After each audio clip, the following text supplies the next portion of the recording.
आप देख रहे हैं एचआर न्यूज और हमारे साथ सीधा जुड़ रहे हैं आज कांग्रेस प्रवक्ता वेद प्रकाश विद्रोही, जो प्रदेश के प्रवक्ता हैं। विद्रोही जी, सुन पा रहे हैं मुझे? हाँ मोहनलाल जी, नमस्कार।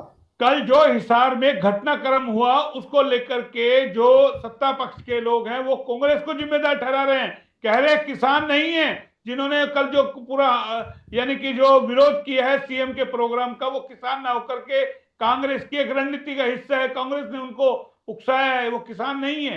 क्या कहेंगे उस पे? ये भाजपा की बेशर्मी और अनैतिकता है। जी। किसान संगठनों ने पहले ही मुख्यमंत्री को चेतावनी दे दी थी कि वो जाएंगे उद्घाटन के लिए तो उनका भारी विरोध किया जाएगा। मुख्यमंत्री जी के पास इसकी सूचना थी, पर सत्ता अहंकार में माननीय मुख्यमंत्री जी एक अस्थाई कोविड हॉस्पिटल का उद्घाटन करने के लिए न केवल हिसार गए अपितु पानीपत भी गए और गुड़गांव भी गए। और वहां उन्होंने प्रशासनिक अधिकारियों, पुलिस, भाजपा संघीय कार्यकर्ताओं और स्वास्थ्य कर्मियों की काफी बड़ी भीड़ इकट्ठी की। और मुख्यमंत्री ने यह भीड़ उस समय इकट्ठी की जब प्रदेश में लॉकडाउन चल रहा है और धारा 144 लगी हुई है। जब मुख्यमंत्री जी स्वयं लॉकडाउन को और धारा 144 को तोड़ेंगे तो स्वाभाविक है सत्ता अहंकार के अंदर न वो संविधान में विश्वास करते, न लोकतंत्र में विश्वास करते और न ही वो लोक लाज में विश्वास करते। वहीं मुख्यमंत्री जी कितने अनैतिक हैं ये आपको उनका हरियाणा विधानसभा में मार्च महीने के अंदर रोता हुआ वीडियो देखकर आप अंदाजा लगा सकते हैं। कांग्रेस ने बढ़ी हुई पेट्रोल और डीजल की कीमतों के विरोध में चंडीगढ़ में प्रदर्शन किया, जिसमें भूपेंद्र सिंह हुड्डा विधायक दल के नेता ट्रैक्टर के ऊपर बैठे हुए थे और कांग्रेस के विधायक प्रतीकात्मक रूप से ट्रैक्टर को खींचकर अपना विरोध जता रहे थे। माननीय मुख्यमंत्री जी ने रुआ से होते हुए कैमरों के सामने कहा कि एक बहन विधायक शकुंतला खट्टर एक पुरुष बैठे हुए व्यक्ति का जो स्टीयरिंग पर बैठे थे अर्थात भूपेंद्र सिंह हुड्डा का खींच रही थी रस्सों से। और उस दारुण दृश्य को देखकर टीवी पर मुझे रात भर नींद नहीं आई। अब मैं घड़ियाली आंसू बहाने वाले हरियाणा के माननीय मुख्यमंत्री जी से पूछना चाहता हूं, कल बहनों पर पुलिस ने बर्बर लाठीचार्ज किया, एक बुजुर्ग महिला का सर तोड़ दिया, वो खून से लथपथ थी। क्या उस खून से लहू लहान महिला और अन्य महिलाओं के चेहरे देखकर हमारे माननीय मुख्यमंत्री जी रविवार और शनिवार की सोमवार की रात्रि को क्या सुकून की नींद सोए? और यदि वो सुकून की नींद सोए, चैन की नींद सोए, तो उनसे अधिक मगरमच्छी आंसू बहाने वाला अनैतिक व्यक्ति प्रदेश में कोई नहीं हो सकता। नहीं लेकिन तमाम बीजेपी तो आप ही पे हमलावर है ना। बीजेपी के मैं बता रहा हूं, छोटे से छोटे कार्यकर्ता का भी बयान आ रहा है मैं उसी पर आ रहा हूं। कि भाई एक कोविड का हॉस्पिटल का इलाज करने गए, उसको भी आप बर्दाश्त नहीं कर मैं पाए उसी पर कोरोना आ रहा काल हूं में। मैं उसी पर आ रहा हूं। आज मैंने भाजपा नेताओं के सोशल मीडिया पर और प्रिंट मीडिया पर विभिन्न बयान देखे कि मुख्यमंत्री जी कोविड हॉस्पिटल का उद्घाटन करने आए थे और उनका ये विरोध कोविड हॉस्पिटल का विरोध था। पहले तो ये बात ही गलत है, किसी ने भी अस्थाई कोविड हॉस्पिटल का विरोध नहीं किया। और ये कोविड हॉस्पिटल नहीं है, अस्थाई टेम्परेरी कोविड हॉस्पिटल है। और इनका उद्घाटन करने का मतलब है कि फीता काटकर मीडिया में अपना चेहरा चमकाने के लिए झूठी वाई लेना। नहीं, जब तमाम नहीं, मैं यही कह रहा था, जब तमाम चीजें वर्चुअल हो रही है, नहीं लगता कि सीएम साहब वर्चुअल भी इसका रिबन काट सकते? आप बोलने देंगे तो मैं उसी बात पर आ रहा हूं कि एक महामारी के ऊपर मीडिया में चेहरा चमकाने के लिए, राजनीति करने के लिए एक सुनियोजित रणनीति के तहत फीते काटने आना सबसे बड़ी अनैतिकता है। यदि मुख्यमंत्री चाहते तो ये उद्घाटन चंडीगढ़ में बैठकर, जैसे आज उन्होंने एक हॉस्पिटल का किया है वर्चुअल रैली से 100 बेड का, उसी तरह कर सकते थे। पर मुख्यमंत्री जी जानबूझकर आए, जो मैं आपसे कहना चाहता हूं, क्योंकि मुख्यमंत्री जी को पता था कि तुम्हारा विरोध संयुक्त किसान मोर्चा तुम्हारा विरोध कर रहा है और संयुक्त किसान मोर्चा के लोग विरोध करेंगे, तू लाठियां बरसाना और किसानों को बदनाम करने के लिए, विपक्षी दलों को बदनाम करने के लिए कहना कि मैं कोविड हॉस्पिटल का उद्घाटन करने आया था और ये लोग अराजक तत्व हैं और कोविड हॉस्पिटल का भी उद्घाटन नहीं करने दे रहे। ये महाझूठ बोलकर वो अपने पापों को छिपाना चाहते थे, कोरोना संक्रमण की असफलताओं को छिपाना चाहते थे, जबकि ऐसा कुछ नहीं था। कांग्रेस का कोई भी कार्यकर्ता, कोई भी नेता मुख्यमंत्री के विरोध में सड़कों पर नहीं उतरा। जो लोग सड़कों पर उतरे वो सारे के सारे संयुक्त किसान मोर्चा के कार्यकर्ता हैं। वो प्रशासन ने उनसे बात की है, उनके नाम आए हुए हैं। आईजी जो हिसार रेंज का है, रात को 8 बजे उसके घर तक बैठक हुई है। उस बैठक में इनका फैसला हुआ है और उन्होंने सभी किसानों को रिहा किया है और किसी के खिलाफ मुकदमा ने दर्ज करने का आश्वासन दिया है। और एक एक किसान नेता का नाम है, गिरफ्तार नेताओं का भी नाम है और जिनसे पुलिस ने वार्ता की उनका भी नाम है। फिर ये झूठ बोलने का महापाप ये भाजपा और संघ के लोग कर रहे हैं, जो अपने आप में बताता है संघीय पाठशाला के अंदर झूठ, षड्यंत्र, साजिशें, धोखाधड़ी, अनैतिकता ही सिखाई जाती है। नहीं, लेकिन एक और सवाल उठता है ना, दिल्ली के अंदर देखिए आपके श्रीनिवासन से पुलिस पूछताछ करती है। एक तरफ कहते हैं विपक्ष जो है को पार्टी को काम नहीं करने दे रहा, सत्ताधारी पार्टी को काम नहीं करने दे रहा, सरकार को काम नहीं करने दे रहा। दूसरी तरफ कार्रवाई होती है और जब कोई होती है, अब जैसे किसानों ने विरोध किया उसमें भी आपका नाम आ गया, तो आप ही का नाम बार बार क्यों आ रहा है, क्या चक्कर है? वो इसलिए आते हैं कि वो उनके पास अपने पापों को छिपाने के लिए, और कोई दूसरी बात है नहीं। आज दिल्ली पुलिस ने कांग्रेस नेता श्रीनिवास को क्लीन चिट देते हुए एफिडेविट दायर कर दिया हाई कोर्ट के अंदर कि इन्होंने कोई गलती नहीं की, इन्होंने कोई पैसा नहीं लिया, इन्होंने निस्वार्थ सेवा की थी। अरे फिर तुम लोगों ने छापामारी करने की क्या जरूरत थी? ये केवल खबरों को बदलने के लिए, मीडिया हेडलाइन चेंज करने के लिए, क्योंकि प्रधानमंत्री के निर्वाचन क्षेत्र के अंदर गंगा के अंदर लाशें बह रही हैं, दाह संस्कार नहीं हो रहे।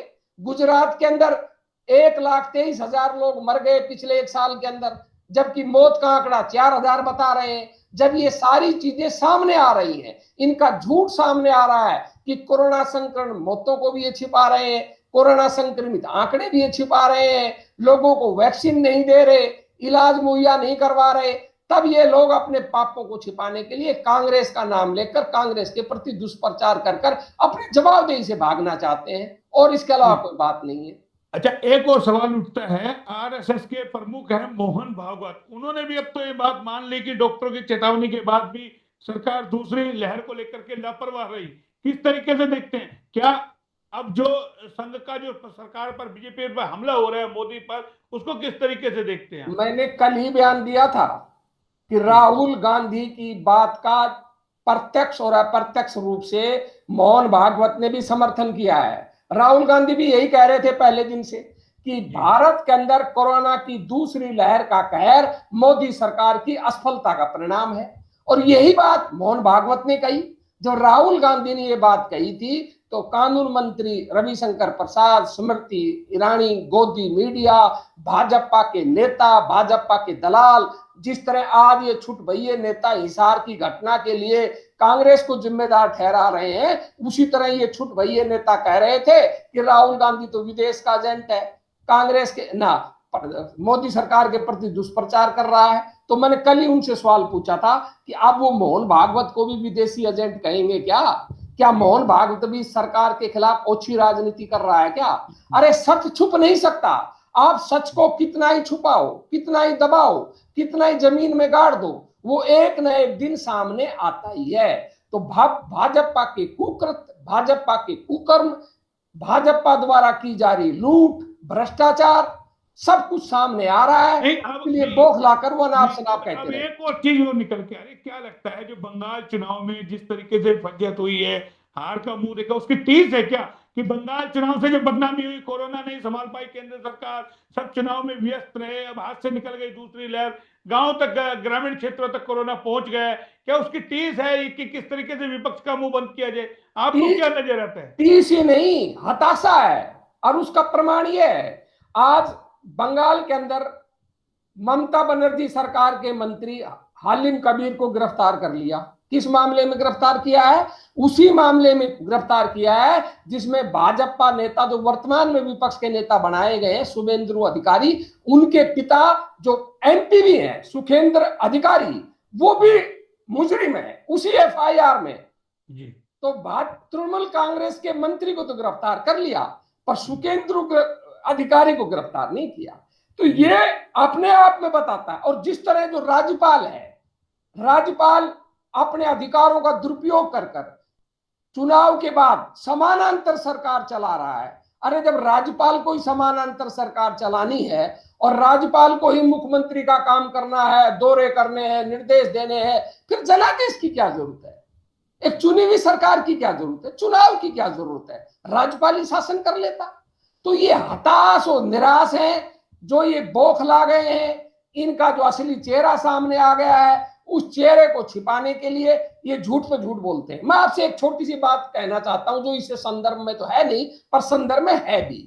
मुख्यमंत्री जी रेवाड़ी के अंदर आए थे, मैंने उस दिन भी कहा था कि कोई विशेष प्रभाव नहीं पड़ने वाला। मुख्यमंत्री के दौरे कितने दिन हो गए? आज अस्पतालों के अंदर 50-50, 1-1 लाख पर दिन के बेड के बिल लिए जा रहे हैं। जब आप जैसे मीडिया कर्मियों ने आवाज उठाई, 2 अस्पतालों के लाइसेंस कैंसिल कर दिए, उनको कोविड नहीं दिया। क्या उनको सजा दी? क्यों नहीं दी? क्योंकि उन अस्पतालों को भाजपा नेताओं का वरदस्त प्राप्त है। सब देखिए उसमें जिला उपायुक्त ने कार्रवाई की, डीनोटिफाइड। मैं कह तो रहा हूं, डीनोटिफाइड कर दिया। वैसे मैं आपसे यही तो कह रहा हूं कि डीनोटिफाइड कर दिया, मामला खत्म। क्या मुकदमा दर्ज हुआ? आपको क्या लगता है इसमें एमआईए को भी, आईएमए को भी आना चाहिए सामने? मैं आपसे कह रहा हूं, क्या कोई मुकदमा दर्ज हुआ? मैंने यही तो सवाल उठाया है कि डीनोटिफाइड कर उनको कोविड अस्पताल से हटाकर मामला रफा दफा कर दिया। क्या लूट बंद हुई? क्या लूट बंद हुई? लेकिन जब आप कोविड का इलाज नहीं कर पाएंगे ना, वो आप नहीं कर पाएंगे, कोई बात नहीं, पर जो लूट लिया उसका कोई दंड मिला? जी। इसका मतलब है लूटो, लूट कर लो और बाद में रफा दफा कर दो। और क्या जब आप आरटीपीसीआर टेस्ट ही नहीं करेंगे तो कोरोना संक्रमण तो अपने आप गिर जाएगा? आज यही हो रहा है। जब आप टेस्ट ही नहीं कर रहे, जब आपने टेस्ट किए, हर 10 व्यक्तियों में से 8 व्यक्ति कोरोना संक्रमित हरियाणा में पा रहे थे। अब रातों रात क्या हो गया कि हरियाणा के अंदर कोरोना संक्रमण के आंकड़े गिर गए? एक ही बात हुई कि आपने टेस्ट बंद कर दिए। आप टेस्ट बंद कर दोगे, अस्पतालों में लोगों को एडमिशन बंद कर दोगे, आप दवाइयां देना बंद कर दोगे, सब कुछ सेंट्रलाइज कर लोगे, तो सब कुछ आपको हरा हरा ही दिखेगा। तो जब मुख्यमंत्री के दौरों का असर कुछ नहीं पड़ा, जो जमीन के अंदर आप पत्रकार के नाते देख रहे हैं, तो आप अंदाजा लगा लिए कितनी असफल सरकार है। चलिए मेरा अगला सवाल ये है कि कांग्रेस अब क्या कर रही है?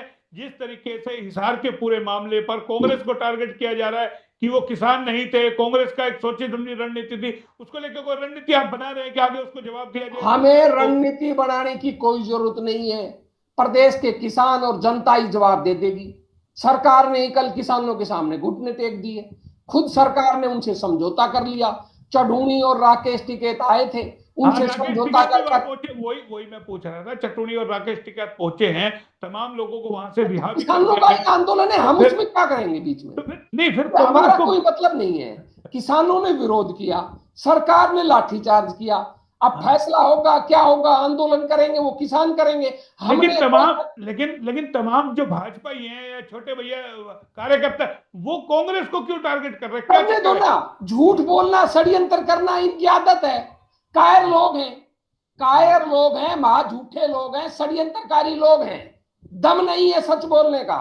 सत्ता के दलाल हैं, सत्ता की दलाली कर झूठन खाना चाहते हैं। मुख्यमंत्री को खुश कर अपनी रोजी रोटी चलाना चाहते हैं। सच बोलने की हिम्मत नहीं है। जनता खुद जूत मारकर इनको ठीक कर देगी। खुद इनके नेता गाली बक रहे हैं, खुद इनके कार्यकर्ता गाली बक रहे हैं। जिनको कोरोना हो रहा है उनके आप सोशल मीडिया के ऊपर वो पढ़ो ना कमेंट। आज ही करनाल का एक पार्षद मारा गया, कोरोना से मर गया चंडीगढ़ के अंदर। रो रहे हैं कि 2 दिन से हम मुख्यमंत्री को गुहार कर रहे थे, बीजेपी के हैं, सुदर्शन कालड़ा उसका नाम है, हमें कोई मदद नहीं मिली। तड़प कर सुदर्शन कालड़ा ने अपनी चंडीगढ़ पीजीआई के अंदर जान दे दी। गाली बक रहे हैं। तो जिनके ये खुश हो रहे हैं कि भाई हम बहुत अच्छी बात कर रहे हैं, सरकार का बचाव कर रहे हैं, पर लोग क्या कह रहे हैं? इनके खुद के कार्यकर्ता भुक्तभोगी क्या कह रहे हैं? ये जो पेड वर्कर हैं बीजेपी के, इनको छोड़कर, जो दलाल टाइप के लोग हैं, इनको छोड़कर आप आम बीजेपी कार्यकर्ता से चलिए मैं आपसे एक अंतिम सवाल कर लेता हूं। अभी 2 दिन पहले ही भाजपा ने रेवाड़ी जिला इकाई के अंदर तमाम जो जिले भर में और कहे पूरे प्रदेश भर में इस तरीके की मुहिम चलाई जा रही है बीजेपी की ओर से कि जितने भी कोविड पेशेंट है या जो उनके अटेंडेंट है उनको भोजन दिया जाए, झुग्गियों में दिया जाए। 1,000 लोगों की रोज बात की गई है रेवाड़ी के अंदर। आपके क्या लगता है कि जो बीजेपी कह रही है वो जमीनी स्तर पे काम हो पा रहा है? झूठ बोल रहे हैं, कहां दे रहे हैं, कौन दे रहा है? एक कढ़ाई चढ़ाकर उसमें भोजन पकाकर 10 आदमी खड़े होकर तस्वीरें खिंचवा लेते हैं, खुद कोविड प्रोटोकॉल का पालन नहीं करते, खुद कोरोना फैला रहे हैं। ये भोजन देंगे? ये लुटेरे लोग, जो लोग वैक्सीन में खा रहे हैं, जो लोग कोविड प्रबंधन में खा रहे हैं, जो लोग पीएम केयर फंड में पैसा खा गए, जो नकली वेंटिलेटर भेज रहे हैं, वो लोगों की सहायता करेंगे। नहीं विद्रोही, वही तो बात हो रही है ना, कोई करता है तो आप उन पे आरोप लगाते हैं। करे तो उनका स्वागत है, पर कर नहीं रहे। देखिए अब तो जिला अध्यक्ष ने कहा 1000 आदमी का कहने से क्या होता है? कहने से क्या होता है? जमीन पर आप देखो ना, देखिए वीडियो हमने दिखाया था, वैन के अंदर टिप्पण लेकर के जा रहे हैं लंच। हाँ, तो दिया गया उनका स्वागत है। आपने वीडियो देख लिया एक बार, आपको दिखाने के लिए बुला लिया, आप उनसे लिस्ट ले लीजिए और रोज चेक कीजिए। अगर वो करेंगे तो मेरा उनको क्रांतिकारी सलाम है। तो मैंने आज भी आपसे चर्चा करने के 2 घंटे पहले ही मैंने पोस्ट की है। मैंने लिखा है, चाहे कोई कांग्रेसी है, चाहे कोई संघी है, या चाहे कोई अन्य विपक्ष की दल का नेता है, इस कोरोना संक्रमण काल में जो भी कोरोना पीड़ितों की मदद कर रहा है वो देवदूत है, और उन देवदूत का हमारा सलाम है। तो अगर वो काम कर रहे हैं तो उनको सलाम है, देवदूत का काम कर रहे हैं और अच्छा कर रहे हैं। अगर कर रहे हैं ऐसे में ही कोई खिलवाड़ कर रहा है, लूट रहे हैं उनको, यानी वो राक्षस है, वो दानव है, वो दानव है। जैसे डॉक्टरों की कहानी आई थी, हमने लगातार आज 4 न्यूज़ें दिखाई होगी, आप देख रहे थे लगातार। उनको हम दानव कहता हूं, उनको मैं दानव लिखता हूं कि वो दानव है जो कोरोना संक्रमण में फायदा उठाकर निजी लाभ प्राप्त कर रहा है, चाहे आर्थिक लाभ प्राप्त कर रहा है, चाहे झूठी प्रशंसा का लाभ प्राप्त कर रहा है, झूठी पोस्ट देकर सहायता की लोगों को ठग रहा है। ऐसे सब लोग दानव हैं। जो ईमानदारी से सेवा कर रहे हैं वो मानना नहीं। ऐसे में अगर सरकार यानी कि रेट बढ़ाई जा रही है, जिस तरीके से आप देख रहे होंगे कि तमाम चीजों के रेट, महंगाई किस कदर बढ़ गई, सरसों का तेल, फॉर्च्यून का तेल कहां से कहां था, पेट्रोल डीजल की हम लड़ाई लड़ते रहे, सरसों का तेल देखिए 180 रुपए चला गया, ये फॉर्च्यून का तेल चला गया, तमाम महंगाई जो बढ़ी है उसको लेके क्या कहेंगे? आपने बहुत सही बात उठाई है। ये सरकार कितनी झूठी है। इन्होंने अप्रैल माह के खुदरा महंगाई के आंकड़े जारी किए, 4.29% की घट गई पिछली बार से। मैंने उसी दिन पोस्ट की थी कि भाई घर की भाई काका लिखने वाला जो चाहे लिख दो, जमीन पर तो महंगाई डायन खा रही है और ये कह रहे हैं महंगाई कम नहीं हुई। तो आपके उपभोक्ता के नाते भी अपनी पत्नी से पूछ लेना, खुद पूछ लेना, महंगाई बढ़ रही है और ये झूठ बोल रहे हैं कि महंगाई कम हो गई। तो जो लोग इतने पापी हैं, षड्यंत्रकारी हैं कि फर्जी आंकड़े देखकर कह रहे हैं कि इस महीने महंगाई कम होगी पिछले महीने की तुलना में, तो आप अंदाजा लगा लिए ऐसे षड्यंत्रकारी महाझूठों से आप क्या तो बात नहीं। उसमें एक चीज हो रहा है ना विद्रोही जी, आपके कांग्रेस के लोग क्यों नहीं आजकल कैमरे पे आ रहे, ये चीज जनता तक बताए कि महंगाई किस कदर कैमरे पर आ रहे हैं? कोई चेहरा नहीं है ना आपका, कैमरे पर आ रहे हैं, सब लोग आ रहे हैं, अपने काम में जुटे हैं। कांग्रेस ने फैसला कर रखा है कि हमें सेवा तक मतलब, हमें राजनीति नहीं करनी। जो हमसे बन पड़ेगा, जितना हमसे बन पड़ेगा उतने हमारे कार्यकर्ता जमीन पर उतरे हुए हैं, जिसकी जितनी औकात है, जितनी जिसकी हैसियत है। और रही बात तू मैं की, हम तू मैं नहीं पढ़ना चाहते। जहां तक मेरा प्रश्न है, मैं मीडिया में बहस करता नहीं, इसलिए नहीं करता क्योंकि झूठ बोलना मैं पाप समझता हूं। भाजपा के नेता झूठ पे झूठ पेलते हैं जो मुझे बर्दाश्त नहीं होती, और जब वो मेरे सामने झूठ बोलते हैं तो आंकड़ों के सामने मैं उनको धमका देता हूं, चुप कर देता हूं। उससे व्यक्तिगत संबंध खराब होते हैं। मैं सामाजिक सद्भाव बिगाड़ना नहीं चाहता, इसलिए झूठे और षड्यंत्रकारियों से क्या चर्चा उससे की जाती है, बहस उससे की जा सकती है जो स्थिति को माने, सत्य बोले, सच्चे आंकड़े प्रस्तुत करे, तब तो बहस हो सकती है। आपको न तो कोई जानकारी है, न आपको कोई ज्ञान है, न आपको कोई आंकड़ों का पता है। झूठ पर झूठ, झूठ पर झूठ, झूठ पर झूठ धड़ाधड़ फेंक के जाओ, तो क्या ऐसी चर्चा से कोई फायदा है क्या? इसलिए हम तो ये ऐसी तुतु में पढ़ते ही नहीं। हम तो चुनौती देते हैं भाजपा वालों को कि यदि हमारी बात कहीं गलत है, सरकार तुम्हारी है, हम पर तुम मुकदमा दर्ज कर दो, हमें तुम गिरफ्तार कर लो और साबित कर दो हम झूठ बोल रहे हैं, बात खत्म। क्योंकि तुम्हारे तो कुछ करना नहीं, तुम्हें तो हमें बंद करवाना है, हमें हमारे खिलाफ मुकदमा दर्ज करवाना। अगर हम झूठ बोल रहे हैं, हमारे आंकड़े गलत हैं, हमारे खिलाफ मुकदमा दर्ज कर दो, हम क्यों बहस में पड़े। और जनता से पूछ लो, अगर जनता कहती है महंगाई घट गई भाई मान लेंगे। जनता कहती है कि भाजपा के लोग राशन दे रहे हैं, भाजपा के लोग टिप्पण दे रहे हैं, भाजपा के लोग मास्क दे रहे हैं, भाजपा के लोग उनकी मदद कर रहे हैं, हम तो मान लेंगे, हाथ जोड़कर उनको सलाम करेंगे। मालिक जनता है, जनता देख रही है, और जो कुछ सत्य है वो जनता जानती है। असत्य बोलना भाजपा वालों की पाठशालाओं में पढ़ाया जाता है। झूठ बोलो, जोर जोर से बोलो, बार बार बोलो। चलिए अंत में जो लोग कोरोना से अपनी जीवन लीला जिनके जा रहे हैं, जीवन गंवा रहे हैं, बहुत सारे आपके भी पार्टी के लोग हैं, आपके राज्यसभा सांसद थे राजीव सावंत जी, जिनका भी अभी 2 दिन पहले निधन हुआ। तमाम, चाहे बीजेपी के हो, चाहे कांग्रेस के हो, चाहे आम आदमी हो, तमाम को लेकर के आपकी क्या प्रतिक्रिया? 30 सेकंड में अपनी बात देखिए, कोरोना से ना तो कोई सत्ताधारी बचा, ना कोई विपक्ष का बचा, ना कोई छोटा बचा, ना कोई अमीर बचा, न गरीब बचा। ये कोरोना सभी को प्रभावित कर रहा है, और जिन भी परिवारों के अंदर मृत्यु हुई है वो बड़ा शोक का विषय है, आपदा का विषय है। हम उन सभी के प्रति अपनी श्रद्धांजलि अर्पित करते हैं, और परम पिता परमात्मा से आग्रह करते हैं कि हे भगवान, किसी की भी परिवार को, भारत के 138 करोड़ के नागरिकों में किसी भी परिवार के अंदर कोरोना आपदा से आफत ना आए, किसी की मौत ना हो, सभी को सलामत रखे, सभी परिवार सुखी रहें, सभी दल सुखी रहें, सभी नेता सुखी रहें, सभी कार्यकर्ता सुखी रहें, और सबका भला हो। जी जी जी, आप हमारे साथ जुड़े, आपका बहुत बहुत धन्यवाद। फिर आएंगे किसी नए टॉपिक के साथ। फिलहाल जो बीजेपी वालों के जो बयान आ रहे थे उसको लेकर के हमने आपसे चर्चा की। आप हमारे साथ जुड़े, आपका बहुत बहुत, आपका भी बहुत धन्यवाद, आपके चैनल का भी बहुत धन्यवाद जो उन्होंने मेरी बात सुनी। नमस्कार, धन्यवाद। जी जी, नमस्कार।